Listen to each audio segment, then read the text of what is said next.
సౌలు తరుముచూ ఉన్నాడు. దేవుడు చెప్పాడు, ఈ ఇజ్రాయేలీయుల రాజ్యము మీద రాజు కాబోయేవాడు దావీదు అని చెప్పి దేవుడు అభిషేకాన్ని దావీదు మీద ఉంచినప్పుడు సౌలు మూర్ఖత్వముతో దేవుని యొక్క ప్రణాళిక, దేవుని యొక్క చిత్తము నెరవేర్చవలసిన వాడు పోయి మూర్ఖముగా దేవుడు అభిషేకించిన వాడి వెంబడబడ్డాడు. ఎవరు వెంబడబడ్డాడు? దేవుడు అభిషేకించిన వాడి వెంబడబడ్డాడు. ఎవరో? సౌలు. పడి దావీదును తరుముతూ ఉన్నప్పుడు దావీదుకు సౌలు అంటే చాలా భయం వేసింది. ఎందుకంటే ఏ సమయాన్ని చంపేస్తాడో, ఏ సమయాన్ని వచ్చి మీద పడతాడో తెలియని పరిస్థితుల్లో చాలా భయం వచ్చింది. చాలా భయం వచ్చినప్పుడు ఆకీషు రాజు దగ్గర ఏమైనా ఆదరణ దొరుకుతుందేమోనని ఆకీషు రాజు దగ్గరికి వెళ్ళాడు. ఈ గాతు వాడైన ఆకీషు రాజు దగ్గరికి వస్తే పరిస్థితి మరింత క్లిష్టంగా తయారైంది. లేకపోతే పరిస్థితి మరింత జటిలమైపోయింది. ఏమిటి? అక్కడ సౌలు తరుముతున్నాడని చెప్పి ఇక్కడ ఆకీషు దగ్గరకు వస్తే ఆకీషు దగ్గర ఉన్న ఆకీషు సేవకులు ఇతన్ని పట్టుకొని, ఇతడు ఆ దేశపు రాజు కదా, ఇతడు గొల్యాతును చంపినప్పుడు దావీదు 10,000 కొలది హతము చేసినని ఆ స్త్రీలు ఇతను గూర్చే కదా పాడింది. కాబట్టి ఈ దావీదును పట్టుకొని బంధించి రాజు చేతికి అప్పగించి దావీదును సంహరించాలి అనే ఆలోచన కలిగి దావీదును పట్టుకున్నారు. ఇప్పుడు దావీదు వచ్చింది ఎందుకు? ఆదరణ దొరికిద్దని. కానీ దావీదుకు ఎదురైంది ఏమిటి? ఆ భయం ఎదురయ్యింది. ఇప్పుడు ముందు చూస్తే తెలుసు కదా, మనకు బాగా తెలుసు ఈ సామెతలు ఏమిటి? ముందు నుయ్యి వెనక గొయ్యి. ముందు నుయ్యి అంటే నడిస్తే 2 అడుగులు వేస్తే నూతిలో పడతావు, వెనక్కి 2 అడుగులు వేస్తే గోతిలో పడతావు. ఇప్పుడు దావీదు పరిస్థితి అదే, మధ్యలో చిక్కుకుపోయాడు. ముందుకు వెళితే ఆకీషు పట్టేసుకుంటాడు. ఆకీషును చూసి భయపడిపోతున్నాడు, ఆకీషును చూసి వణికిపోతున్నాడు. అక్కడ ఉన్న సేవకులను చూసి భయపడుతూ ఉన్నాడు. భయపడుతూ లేకపోతే బహుగా బాధ చెందుతూ, లేకపోతే తిరిగి దేశానికి వెళదాము అంటే సౌలు పట్టుకుంటాడు. ఇప్పుడు ఏం చేయాలో అర్థం కాక దిక్కు తోచని పరిస్థితుల్లో కన్నీరు కారుస్తున్నాడు. దిక్కు తోచని పరిస్థితుల్లో కన్నీరు కారుస్తూ ఉన్నాడు. అది ఆ సమయం అన్న అక్కడ రాసిన ప్రార్థన. అయ్యా, ప్రతి దినమో నేను ఏడుస్తూ ఉన్నా, ప్రతి దినమో నేను కన్నీరు గారుస్తూ ఉన్నా. నా యొక్క కన్నీరు నీవు బుడ్డిలో దాస్తున్నావు కదా అయ్యా, నా కన్నీటిని నీవు పుస్తకంలో వ్రాస్తూ ఉన్నావు కదా, నా సంచారములను నీవు పుస్తకంలో వ్రాస్తూ ఉన్నావు కదా నాయన. ఎప్పుడు ప్రభువా నాకు విడుదల? ఎప్పుడు ప్రభువా నాకు విడుదల? ఎప్పుడు ప్రభువా నా యొక్క శ్రమ నుండి నాకు విడుదల అని కన్నీరు కార్చి ప్రార్థన చేస్తూ ఉంటే దావీదుకు దేవుడు సమాధానాన్ని దయచేశాడు. హల్లెలూయ. సమయము వచ్చినప్పుడు దావీదును గొప్ప రాజుగా ఆ దేశపు సింహాసనం మీద కూర్చోబెట్టాడు. అంతేకాకుండా హిజ్కియా దగ్గరికి వెళితే అసలైన సమాధానం దొరుకుతుంది. ఏమిటో తెలుసా? నీవు కన్నీరు విడుచుట నేను చూచితినే. హల్లెలూయ. ఎన్ని సందర్భాల్లో కన్నీరు గార్చావో, ఎన్ని సందర్భాల్లో ఏడ్చావో, ఎన్ని సందర్భాల్లో తట్టులేక కుమిలిపోయావో. అయ్యా, ఏమిటి నా భవిష్యత్తు అని నువ్వు ఎంతగా విలవిలలాడిపోయావో దేవుడి ఉదయకాలంలో నీతోనే మాట్లాడుతున్నాడు. నిన్ను విడిచిపెట్టలేదు ఆయన.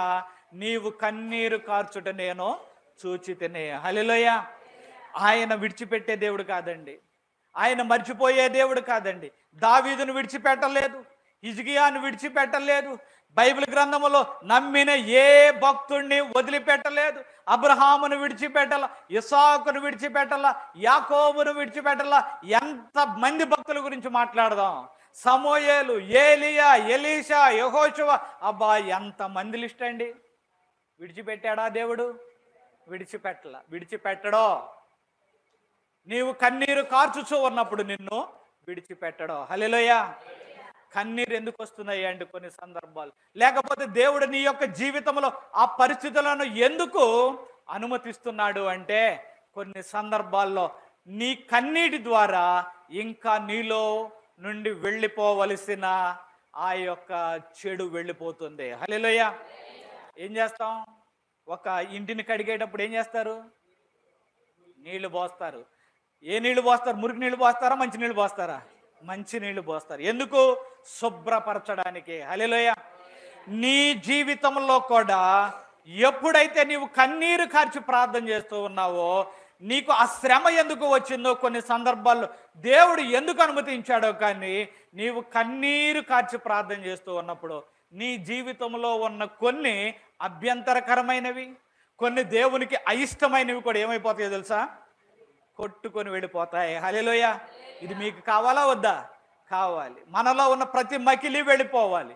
ప్రతి మకిలి కూడా వెళ్ళిపోయి దేవునికి ఇష్టనువుగా నువ్వు సిద్ధపడాలి, ఇష్టనువుగా మార్చబడాలి. అప్పుడు దేవుని యొక్క కనికరము, పరలోకంలో నిత్య జీవ భాగ్యము నీకు దొరుకుతూ ఉన్నది. హల్లెలూయా. హెబ్రీయులకు రాసిన పత్రిక 5వ అధ్యాయము 7వ వచనం ఒకసారి చూద్దాం రండి. హెబ్రీయులకు రాసిన పత్రిక 5వ అధ్యాయం 7వ వచనం. శరీరధారి అయ్యున్న దినములలో మహారోదనముతోను కన్నీళ్లతోను తన మరణము నుండి రక్షించగలవానికి ప్రార్థనను యాచనలను సమర్పించి భయభక్తులు కలిగి ఉన్నందున ఆయన అంగీకరింపబడెను. ఆయన కుమారుడయుండియు తాను పొందిన శ్రమల వలన విధేయత నేర్చుకొనెను. హల్లెలూయా. 7వ వచనంలో మనకు కనిపిస్తుంది ఒక మాట. ఏమిటో తెలుసా? శరీరధారి అయి ఉన్న దినములలో మహారోదనముతోను కన్నీళ్లతోను తన మరణము నుండి రక్షింపగలిగిన వానికి ప్రార్థనలను యాచనలను సమర్పించి భయభక్తులు కలిగి ఉన్నందున ఆయన అంగీకరింపబడెను. హల్లెలూయా. కుమారుడయుండి తాను పొందిన శ్రమల వలన విధేయత నేర్చుకొనెను. హల్లెలూయా. ఎవరి గురించి తెలుసా? ఇది యేసయ్య గురించి, మన ప్రభువైన యేసుక్రీస్తు గురించి.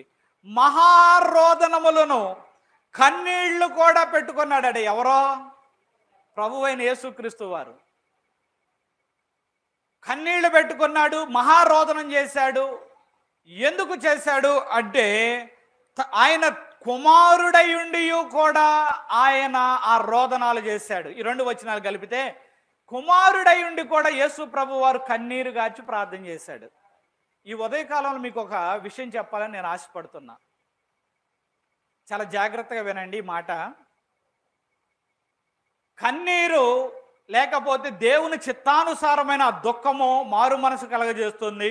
దేవుని చిత్తానుసారమైన ఆ కన్నీరు నిన్ను పరిశుద్ధునిగా మారుస్తుంది. హల్లెలూయా.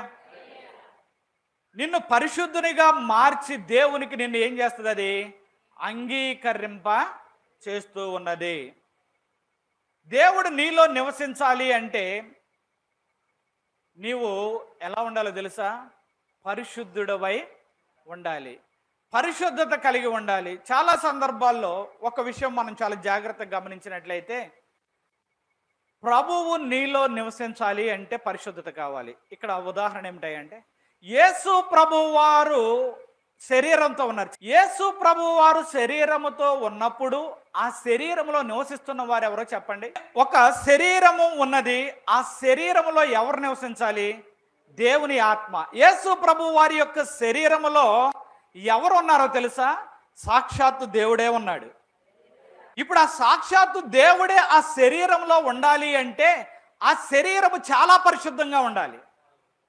అర్థమవుతుందా నేను చెప్పే మాట? ప్రభువైన యేసుక్రీస్తు వారికి ఇవ్వబడిన ఆ శరీరములో దేవుని ఆత్మే డైరెక్ట్గా ప్రత్యక్షంగా నివసించాలి అంటే ఆ యొక్క శరీరం చాలా పరిశుద్ధంగా ఉండాలి. ఆ పరిశుద్ధంగా ఉండాలి అంటే ఈ పరిశుద్ధత కొరకు కన్నీరు కావాలి, లేక పరిశుద్ధమైన జీవితం కావాలి. హల్లెలూయా.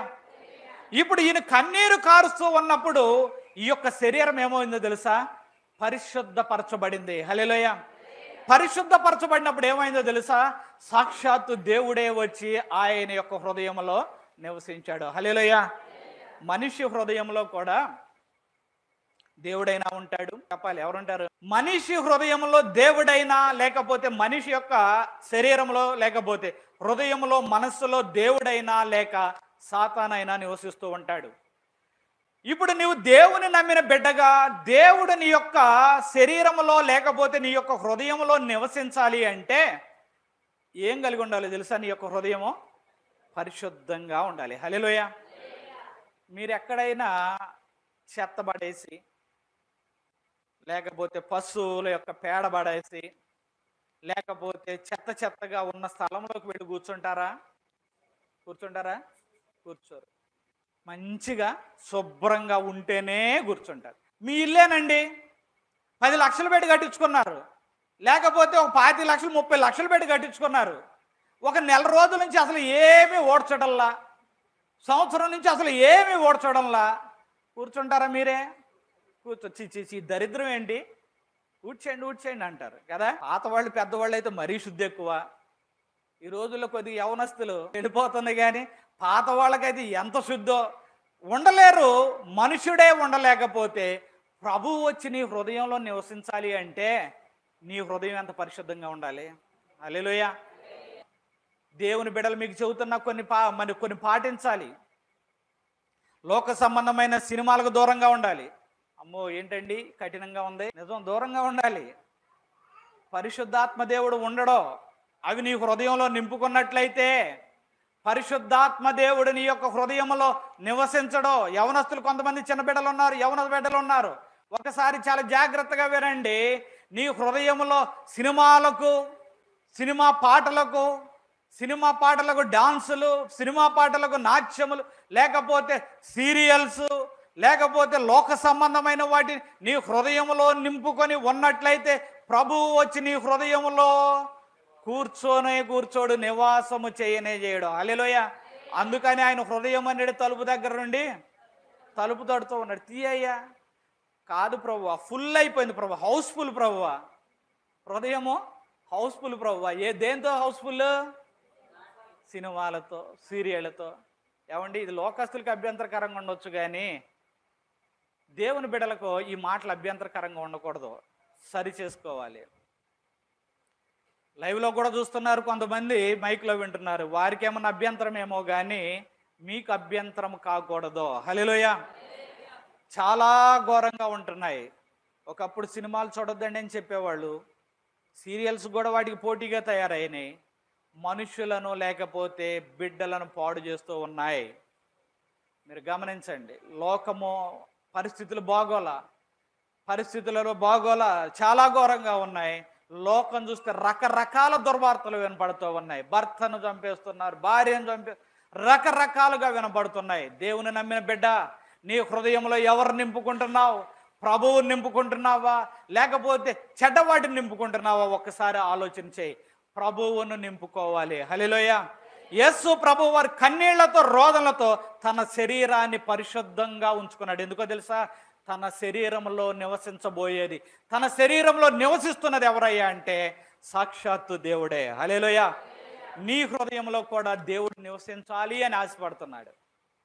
దేవునికి స్థానం ఇస్తావా? ఇంకొక ఉదాహరణ చెబుతాను, మీరు చాలా జాగ్రత్తగా వినండి. ఒక గ్లాస్ తీసుకుందాం. గ్లాసులో మంచి నీళ్లు పోయాలి అని అనుకుంటున్నావు. నిండా పోయాలి అంటే గ్లాసు ఖాళీగా ఉండాలా, సగం నింపబడి ఉండాలా? ఖాళీగా ఉండాలి. ఖాళీగా ఉంటే నిండుగా నీరు పోయగలవు. అలా కాకుండా సగం భాగం చెత్తతో, చెదారముతో, లేకపోతే పనికిరాని వాటితో నింపుకుంటే ఇంకెంత నింపబడుతుంది? సగమే నింపబడుతుంది. మిగిలిన సగము చెత్త, చెదారం. ఈ మిగిలిన సగంలో దేవుడు నిన్ను నింపాలి అంటే మిగిలిన సగమే నింపగలడు. నింపబడిన తర్వాత కూడా ఈ చెత్త మకిలి ఏం చేస్తుందంటే ఆ స్వచ్ఛమైన నీరును కూడా పాడు చేస్తుంది. స్వచ్ఛమైన నీరు స్వచ్ఛంగా ఉండాలి అంటే కింద ఏముండాలి? పూర్తిగా ఖాళీ అయిపోయి ఉండాలి కదా. హల్లెలూయా. అలా కాకుండా ఒక 5% చెడు, అంటే ఒక 5% గర్వము, ఒక 5% కోపము, ఒక 5% సినిమాలు, ఒక 5% సీరియల్, మరొక 5% అది, మరొక 5% ఇది, ఇలా ఒక 50% వరకు నీవు ఈ లోకమే చెడే నింపుకుంటే ఇంకా పై 50% మాత్రమే ఆయన నింపగలిగినట్లుగా నువ్వు అవకాశం ఇస్తే ఏమైపోతుందయ్యా అంటే చివరికి దేవుడు ఇచ్చిన దానిని కూడా నువ్వు పాడు చేసుకుంటావు. కాబట్టే ఈ ఉదయకాలంలో ఒక్కసారి ఆలోచించే, నీ యొక్క హృదయంలో దేవుడు నివసించాలంటే ఏమి ఉండడానికి వీలు లేనే లేదో. హల్లెలూయా. కాబట్టి కన్నీరు కార్చుచున్న నీవు దేవుడు నీ ప్రార్థన వింటూ ఉన్నాడు. ఆ కన్నీటితో పాటు నీ హృదయాన్ని కూడా దేవునితో నింపుకోవాలి. హల్లెలూయా. యేసు ప్రభు వారు కూడా కన్నీళ్లు కార్చారు. కన్నీరు మన యొక్క జీవితాల్లో కొన్ని సందర్భాల్లో మంచిదే. ఎందుకో తెలుసా? మనలో ఉన్న మకిలినది వదిలించేస్తుంది. ప్రభు అయిన యేసుక్రీస్తు వారు కూడా కన్నీరు కార్చారు. పరిశుద్ధమైన జీవితాన్ని ఆయన జీవించారు. హల్లెలూయా. మరి ఆఖరిగా మరొక మాట మీతో పంచుకోవాలని ఆశపడుతున్నా. ఏమిటయ్యా అంటే అది కన్నీరు 2 రకాలని చెప్పాను కదా. ఒకటి దేవుని చిత్తానుసారమైన కన్నీరు, లేకపోతే నీవు శ్రమలో నుండి వెళుతూ ఉన్నప్పుడు యథార్థమైన జీవితాన్ని కలిగి ఉన్నప్పుడు నీవు కార్చుచున్న కన్నీరు, దానిని దేవుడు చూస్తాడు. హల్లెలూయా. కొన్ని కన్నీరులను దేవుడు చూడడం. కొంతమంది ఉంటారండి, నేను కన్నీరు గార్చి ప్రభువా నాకు ఎవరో లేరు ప్రభువా, ఎవరో లేరు ప్రభువా, ఎవరో లేరు ప్రభువా, ఎవరో లేరు ప్రభువా అని కన్నీరు గార్చి ప్రార్థన చేసేవాళ్ళు ఉంటారు. కానీ ఒక మాట జాగ్రత్తగా మీరు కూడా గమనించినట్లయితే, ఒక మాట అలా కన్నీరు గార్చి ప్రార్థన చేసేవాళ్ళు కూడా నేను చెప్పాల్సింది, చెబుదాం అనుకుంటున్న మాట ఏమిటయ్యా అంటే, నీ కన్నీరు నిజమైందేనా? ఎందుకు కన్నీరు నిజమైంది అంటున్నానంటే, నాకు ఎవరో లేరు ఎవరో లేరు ఎవరో లేరు అని ఏడుస్తూ ఉన్నావు, నిజమే. ఒకప్పుడు అందరూ ఉన్నప్పుడు ఏం చేశావు? వారిని ఈడ్చికొట్టావు. నిన్ను పలకరిద్దామని వచ్చిన వాడిని విసుక్కున్నావు. నిన్ను పలకరిద్దామని వచ్చిన వారిని నీవు వారి మీద గొడవ పడి పోట్లాడి వారిని దూరం చేసుకున్నావు. ఇప్పుడు వచ్చి నాకు ఎవరు లేరయ్యా అని ఏడిస్తే ఏమైనా ఉపయోగం ఉందమ్మా? ఆలోచించండి. ఇలాంటి వాళ్ళు లోకంలో తగులుతారు మనకి. అయ్యో నేను ఎంత కన్నీరుగా ఏడుస్తున్నానయ్యా. ఏడుస్తున్నావమ్మా. ఒకప్పుడు నువ్వు చేసింది ఏంటి? అందరిని దూరపరుచుకున్నావు. ఏంది దూరపరుచుకున్నావు? వచ్చిన వాడిని ఎగిరెగిరి పోట్లాడావు. వచ్చిన వాడిని తరిమి కొట్టావు. ఇప్పుడేమో నేను ఒంటరిని ఏడుస్తున్నావు. ఇలాంటి ప్రార్థనలుగా దేవుడు వినేది. నీవు పరిశుద్ధంగా జీవిస్తూ, నీవు యథార్థంగా జీవిస్తూ, నీవు సౌమ్యము కలిగి, శాంతము కలిగి, సమాధానం కలిగి నీవు జీవిస్తూ నీవు మనుషుల దూరమైనప్పుడు ఏడుస్తూ ఉంటే దానిని దేవుడు చూస్తాడు. హల్లెలూయా. హెబ్రీలకు రాసిన పత్రిక 12వ అధ్యాయం 17వ వచనంలో ఒక వ్యక్తి ఏడుస్తూ ఉన్నాడు. చూద్దాం రండి. ఏశావు తరువాత ఆశీర్వాదము పొందగోరి కన్నీళ్లు విడుచుచు దాని కోసరము శ్రద్ధతో వెదికినను మారు మనస్సు పొందన అవకాశము దొరకక విసర్జింపబడినని మీరెరుగుదురో. చూడండి 17వ వచనంలో ఈ వ్యక్తి కూడా ఏడుస్తున్నాడు. ఇందాక నేను చెప్పాను కదా, దూరపరుచుకుంటున్నారు కొంతమంది, దూరపరుచుకొని ఏడుస్తున్నారు. ఈ వ్యక్తి కూడా ఏశావు ఆశీర్వాదము పొందగొరిగి, ఏ తర్వాత ఆశీర్వాదము పోగొట్టుకున్న తర్వాత, పై మాటలోనే ఉంటుంది, ఒక్క పూట కూటి కొరకు తన జ్యేష్ఠత్వపు హక్కును అమ్మి వేసిన ఏశావు వంటి భ్రష్టుడైనను వ్యభిచారి అయినను ఉండునేమో అనియు జాగ్రత్తగా చూసుకున్నాడు. ఏశావుకు దేవుడు ఒక శ్రేష్టతను ఇచ్చాడు. ఎవరూ ఇవ్వలేని శ్రేష్టతను ఏశావుకి ఇచ్చాడు. ఏంటో తెలుసా? జ్యేష్ఠత్వాన్ని. ఒక వ్యక్తి జ్యేష్ఠుడిగా పుట్టాలో కనిష్ఠుడిగా పుట్టాలో మనుషుల చేతుల్లో ఉందా? లేదు. ఎవరి చేతిలో ఉంది? దేవుడి చేతిలో ఉంది. దేవుడు ఒక్కడే ఇవ్వగలిగిన శ్రేష్టమైన దానిని పొందుకున్నాడు. ఎవరో? ఏశావు శ్రేష్టమైన దానిని పొందుకున్నాడు. కానీ తనకు ఇవ్వబడిన శ్రేష్టత ఎలాంటిదో అర్థం కాక, తనకు ఇవ్వబడిన శ్రేష్టత ఎంత గొప్పదో అర్థం కాక, దేవుడు తనకు ఇచ్చిన ఆ శ్రేష్టత, ఆ దేవుడు ఇచ్చిన దేవుడు ఎంత గొప్పవాడో అర్థం కాక, తనకు ఇవ్వబడిన దానిని ఒక్క పూట కూటి కొరకు అమ్మేసుకున్నాడు జ్యేష్ఠత్వాన్ని. ఎంత భ్రష్టుడండి! నిజమే, తర్వాత భ్రష్టత్వంలోకి దిగజారిపోయిన తర్వాత కన్నీళ్లు గారుస్తూ ఉన్నాడు. అయ్యో నేను భ్రష్టుని అయిపోయా.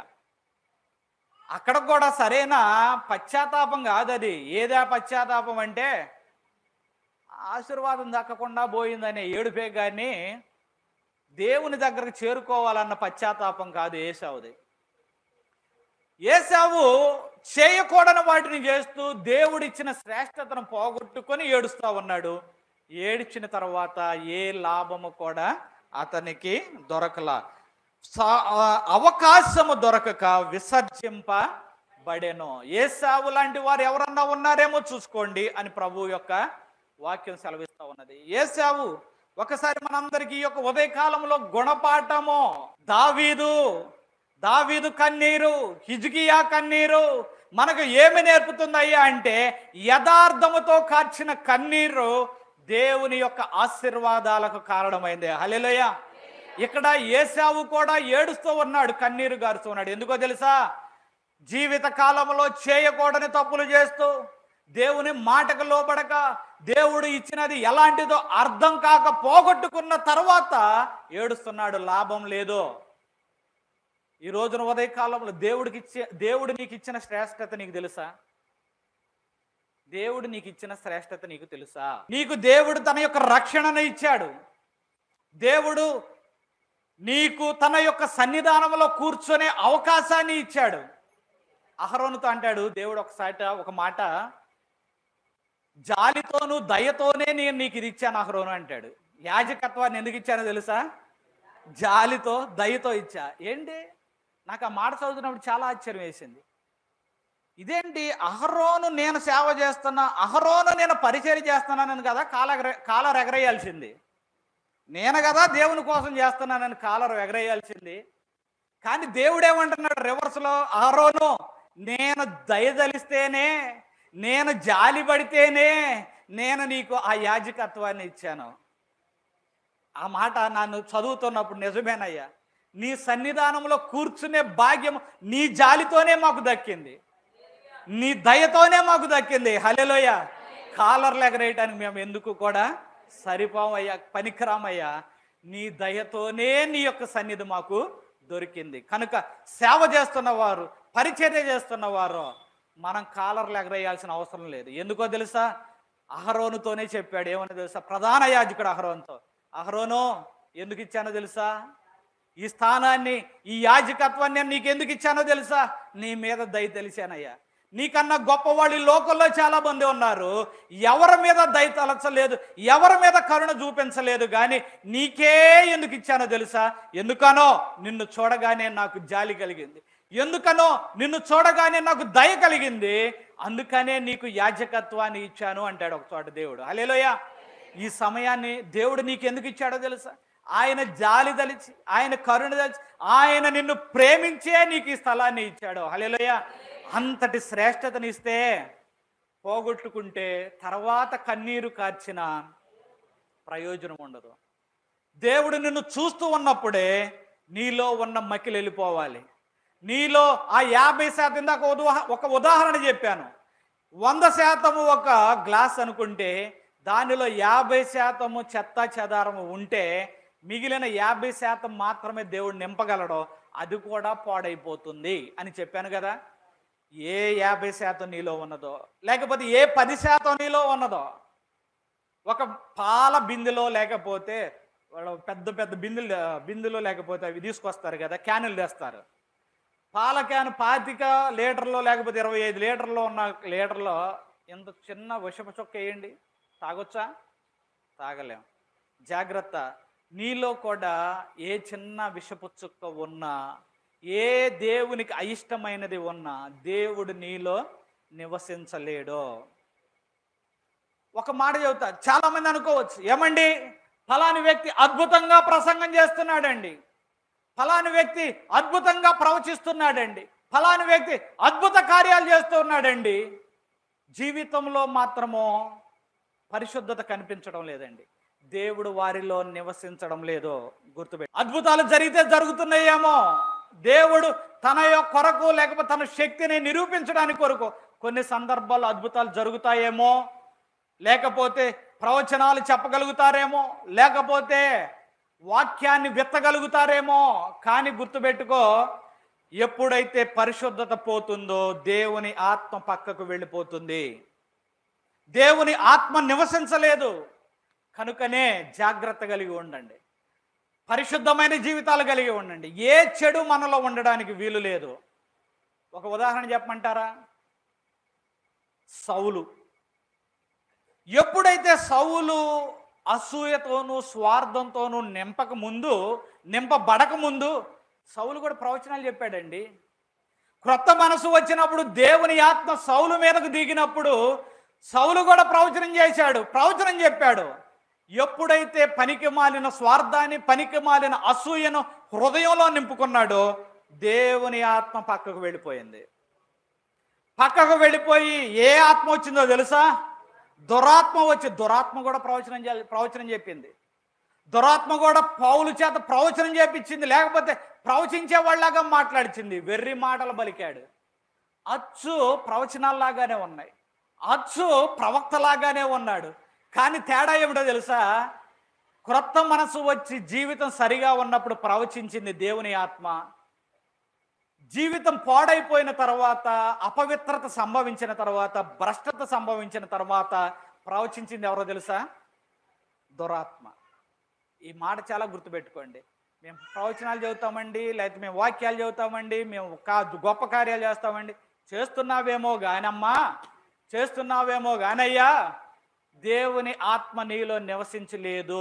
ఎందుకు లేదంటే నీలో పరిశుద్ధత దేవునికి కనిపించడం లేదు. పరిశీలించుకోవాలి ఎవరికి వాళ్ళే. అంటే మిమ్మల్ని గురించి కాదు, కానీ లోకంలో కొంతమంది పరిశుద్ధత లేకుండా దేవుళ్ళు కొనసాగినట్లయితే దేవుని ఆత్మ వారిలో నివసించలేదు. హల్లెలూయా. కాబట్టి 2 మాటలు గుర్తుపెట్టుకోండి.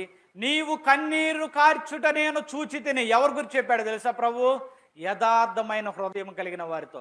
ప్రభువు ఎడల నువ్వు కూడా యథార్థమైన హృదయం కలిగి ఉన్నట్లయితే ఈ యొక్క ఉదయ కాలంలో నీతోనే చెబుతున్నాడు. ఏమన్నా తెలుసా? నీవు కన్నీరు కార్చుట నేను చూచితిని. హల్లెలూయా. ఆయన కార్యము జరుగునంత వరకు కూడా నీ యథార్థతను కాపాడుకో, నీ యొక్క పరిశుద్ధతను కాపాడుకో.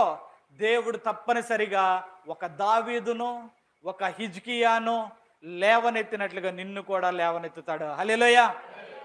ఒకవేళ పరిశుద్ధతను కాపాడుకోలేకపోయావా, యథార్థతను కాపాడుకోలేకపోయావా, ఏశావులాగా భ్రష్టులమైపోతామేమో. ఒక్కసారి ఆలోచించు. ప్రధానమైన అంశం ఏమిటంటే, నీవు కన్నీరు కార్చుట నేను చూచితిని, నేను నిన్ను బాగు చేసేదను. హల్లెలూయా. ఆయన బాగు చేసే వరకు నీలో ఏ కల్మషము కూడా కనిపించడానికి వీలు లేదు. తొలగించేసుకో. అబ్రహాంతో కూడా అంటాడు, నిందారహితుడు అయి ఉండయ్యా. నీతో కూడా అంటున్నాడు, నిందారహితుడు అయి ఉండయ్యా, నేను నిన్ను బాగు చేస్తాను. హల్లెలూయా. నీ కన్నీటిని నేను చూచాను, నిన్ను నేను స్వస్థపరుస్తా, బాగు చేస్తా. అయితే నిందారహితుడవై ఉండాలి. హల్లెలూయా. కాబట్టి మాటలు జ్ఞాపకం చేసుకుంటూ చిన్న ప్రార్థన చేద్దామా? నీవు కన్నీరు విడుచుట నేను చూచితినయ్యా అని ప్రభువు నీతోనే చెబుతున్నాడమ్మా. కాపాడుకుంటావా నీ యొక్క యథార్థ హృదయాన్ని? కాపాడుకున్నట్లయితే ప్రభువు నిన్ను బాగు చేస్తాడు. ప్రభువు నీ యొక్క జీవితాన్ని ఆశీర్వదిస్తాడు. ప్రభువు నీ జీవితాన్ని లేవనెత్తుతాడు. ప్రార్థన చేస్తావా? చిన్న ప్రార్థన